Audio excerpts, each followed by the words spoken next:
Forward students, हमने discuss किए one by one तमाम मैक्रोमोलिक्यूल्स, 4 मैक्रोमोलिक्यूल्स हमने डिस्कस किए। स्टूडेंट्स, अब हम डिस्कस करने जा रहे हैं minerals and their biological significance. So let's get started. सबसे पहले स्टूडेंट्स हम डिफाइन करते हैं कि मिनरल होता क्या है। A mineral is a solid chemical compound with a fairly well defined composition and a specific crystalline structure that occurs in natural or pure form।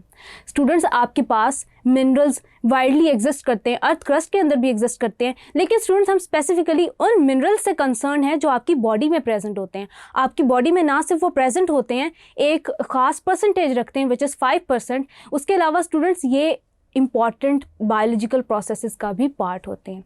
जैसे फॉर एग्जांपल स्टूडेंट्स, सबसे significant है आपके अंदर जो नर्व कंडक्शन हो रही होती है, साइनेप्सिस होते हैं। उसके अलावा स्टूडेंट्स आपके जितने भी बोन्स हैं, टीथ हैं, स्केलेटल सिस्टम है, ऑर्गन्स हैं, एज अ रेगुलेटरी एक्ट करते हैं, एज अ को फैक्टर इन एंजाइम्स एक्ट करते हैं, यानी कि इनके मेजर रोल्स हैं आपकी बॉडी के अंदर, और उनकी डेफिशिएंसी आपको सीरियस मेडिकल कंडीशंस की तरफ भी लेके जा सकती है।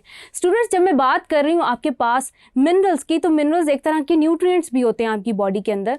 यानी कि स्टूडेंट्स, अगर मैं डिफाइन करूं मिनरल्स को कि मिनरल्स कौन कौन से एग्जिस्ट करते हैं, ये इनऑर्गेनिक मटेरियल्स होते हैं जो कि ऑर्गेनिक कंपाउंड्स में भी एसोसिएशन के साथ आपको नजर आते हैं, अपनी फॉस्फेट्स की फॉर्म में भी नजर आ सकते हैं, ऑक्साइड्स की फॉर्म में भी नजर आ सकते हैं, एक्सेट्रा एक्सेट्रा। तो स्टूडेंट्स, सबसे पहले हम वन बाय वन कुछ नाम लेते हैं मिनरल्स के। स्टूडेंट, जैसे कि हमारे पास है जिंक है, कैल्शियम है, क्लोरीन है, कॉपर है, फास्फोरस है, सोडियम है, मैग्नीशियम है, पोटेशियम है, आयोडीन है। स्टूडेंट्स, हम कुछ मेजर न्यूट्रिएंट्स को in the form of minerals discuss करेंगे। उससे पहले हम डिस्कस करते हैं टाइप्स ऑफ न्यूट्रिएंट्स जो कि हमारी बॉडी के अंदर प्रेजेंट होते हैं।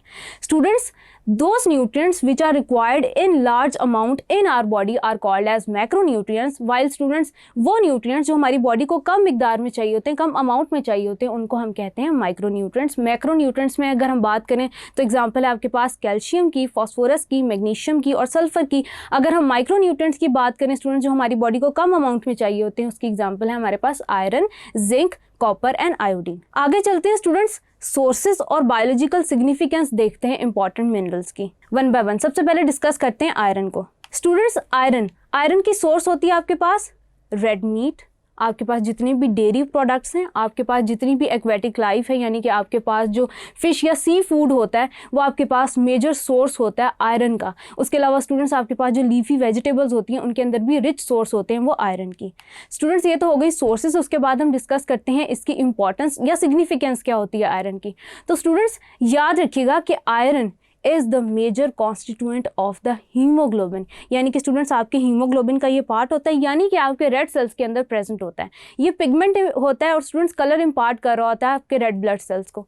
उसके अलावा स्टूडेंट्स आप याद रखेंगे कि ये ऑक्सीजन कैरी कर रहा होता है आपकी बॉडी के अंदर, यानी कि सेलुलर रिस्पायरेशन का बहुत बड़ा रोल प्ले करता है। उसके अलावा स्टूडेंट्स अगर इसकी ज्यादती हो जाए आपकी बॉडी के अंदर या कमी हो जाए तो एज अ रिजल्ट स्टूडेंट्स आपके अंदर ब्लड की कंसंट्रेशन कम या ज़्यादा हो सकती है, यानी कि आरबीसीज की। तो स्टूडेंट्स, एक तो हो गया कि ये पार्ट है हीमोग्लोबिन का।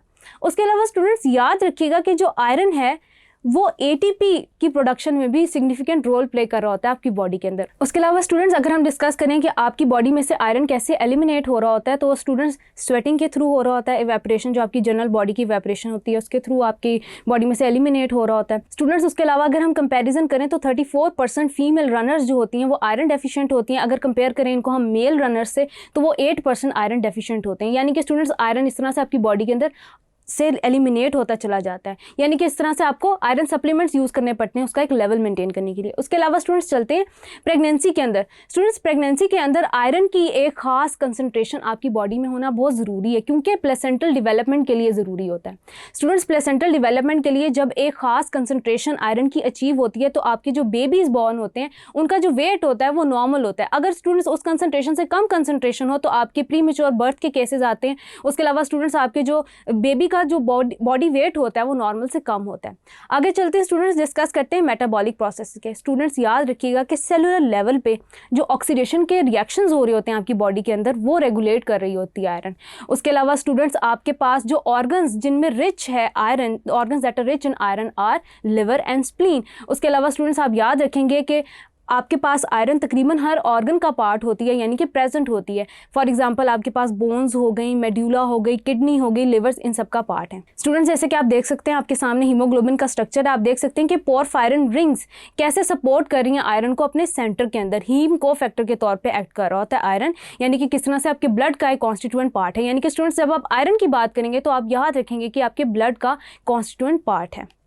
आगे चलते हैं स्टूडेंट्स, डिस्कस करते हैं कैल्शियम को। स्टूडेंट्स कैल्शियम की सोर्सेज तमाम डेयरी प्रोडक्ट्स हैं, स्पेशली आपके पास मिल्क हो गया, चीज़, बटर। उसके अलावा स्टूडेंट्स आपके पास जो पल्सीज हैं, उसके अलावा जो ग्रीन वेजिटेबल्स हैं, स्पिनच वगैरह, स्टूडेंट्स ये भी रिच पार्ट हैं कैल्शियम का। अब स्टूडेंट्स जो आपके पास कैल्शियम है या 6 आइसोटोप्स की फॉर्म में एग्जिस्ट करता है आपकी बॉडी के अंदर, लेकिन जो सबसे रिच फॉर्म होती है इसकी, जो 97% अबंडेंट होती है आपकी बॉडी के अंदर, वो होती है कैल्शियम 40 की। जबकि स्टूडेंट्स आपके पास जो कैल्शियम 46 होता है वो 0.003% एग्जिस्ट कर रहा होता है, यानी कि हम ज़्यादातर बात कर रहे होते हैं कैल्शियम 40 की। स्टूडेंट्स जो आपके पास कैल्शियम है ये पार्ट होता है आपकी बोन्स का। जब मैं कह रही हूँ कि ये आपकी बोन्स का पार्ट है तो स्टूडेंट्स याद रखिएगा कि इसका और विटामिन डी का एक रिलेशनशिप होता है। स्टूडेंट्स याद रखिएगा कि विटामिन डी की प्रेजेंस आपकी बॉडी के अंदर, बोन्स के अंदर एब्जॉर्प्शन करवा रही होती है कैल्शियम की, यानी कि विटामिन डी का ये रोल है। अगर स्टूडेंट्स आपकी बॉडी विटामिन डी डेफिशिएंट हो गई है तो इसकी वजह से क्या होता है कि कैल्शियम डेफिशिएंसी अपीयर होती है। जब स्टूडेंट्स कैल्शियम डेफिशिएंसी अपीयर होती है तो स्टूडेंट्स आपने देखा होगा कि आपके पास रिकेट्स का केस आता है। रिकेट्स का केस आता है जो कि स्टूडेंट्स आपके सामने है कि नॉर्मल बोन्स और रिकेट बोन्स कैसे एक दूसरे से डिफरेंट हैं। उसके अलावा स्टूडेंट्स आप याद रखेंगे कि बोन्स की कंडीशंस कुछ अपेयर होती हैं, जैसे ऑस्टियोपोरोसिस हो गया, ऑस्टियोमेल्सिया हो गया। इसी तरह स्टूडेंट्स आपके पास रिकेट्स वगैरह, ऑस्टियोपोरोसिस। उसके अलावा स्टूडेंट्स आपके पास हाइपर पैराथायरॉयडिज्म की कंडीशन आ रही होती है मेडिकल। और उसके अलावा स्टूडेंट्स हाइपोफॉस्फेटेमिया, जो कि विटामिन डी और कैल्शियम की डेफिशिएंसी की वजह से अपेयर होते हैं। उसके अलावा स्टूडेंट्स आप याद रखेंगे कि जब हम इंपॉर्टेंस और सिग्निफिकेंस ऑफ कैल्शियम की बात करें तो स्टूडेंट्स आपने बायोलॉजी की क्लासेस में पढ़ा होगा कि जो कैल्शियम है वो जरूरी होता है आपकी नर्व इंपल्स कंडक्शन के लिए, यानी कि एक्शन पोटेंशियल जनरेट कर रहा होता है अक्रॉस द साइनेप्स। जैसे कि स्टूडेंट्स आप अपने सामने फिगर में भी देख सकते हैं कि कैल्शियम की वजह से आपका साइनेप्स जनरेट हो रहा है, एक्शन पोटेंशियल की वजह से आपकी नर्व इंपल्स कंडक्शन हो रही है। उसके अलावा स्टूडेंट्स याद रखिएगा कि कैल्शियम आपके सामने एक को फैक्टर के तौर पे भी एक्ट करता है, एंजाइम के रेगुलेटरी प्रोटीन्स का भी पार्ट होता है, यानी कि मुख्तलिफ जो प्रोटीन्स के फंक्शन होते हैं वो रेगुलेट कर रहा होता है। उसके अलावा स्टूडेंट्स एक टर्म में यूज करूंगी इंट्रासेलुलर रेगुलेटर। इंट्रासेलुलर रेगुलेटर का मतलब है कि स्टूडेंट्स आपका जो सेल है उसके अंदर जो एक्टिविटीज़ हो रही होती हैं उसको भी कैल्शियम परफॉर्म कर रहा होता है इफेक्टिवली। उसके अलावा स्टूडेंट्स आप देख सकते हैं कि कैल्शियम का और पैराथायरॉइड ग्लैंड्स का आपस में क्या रिलेशनशिप है, यानी कि पैराथायरॉइड ग्लैंड्स यानी कि पैराथॉर्मोन आपके अंदर, आपकी बॉडी के अंदर कैल्शियम की जो अमाउंट है उसको रेगुलेट कर रहा होता है, यानी कि आपकी बोन्स को कॉज करता है टू रिलीज कैल्शियम। आपकी किडनीज रिड्यूस करती हैं calcium clearance and vitamin D activation. उसके अलावा स्टूडेंट्स आपकी इंटेस्टाइन्स के अंदर activated calcium D helps absorb calcium in the gut, जैसे कि हमने डिस्कस किया। उसके बाद स्टूडेंट्स कैल्शियम को डिस्कस करने के बाद चलते हैं फास्फोरस की तरफ। Thank you.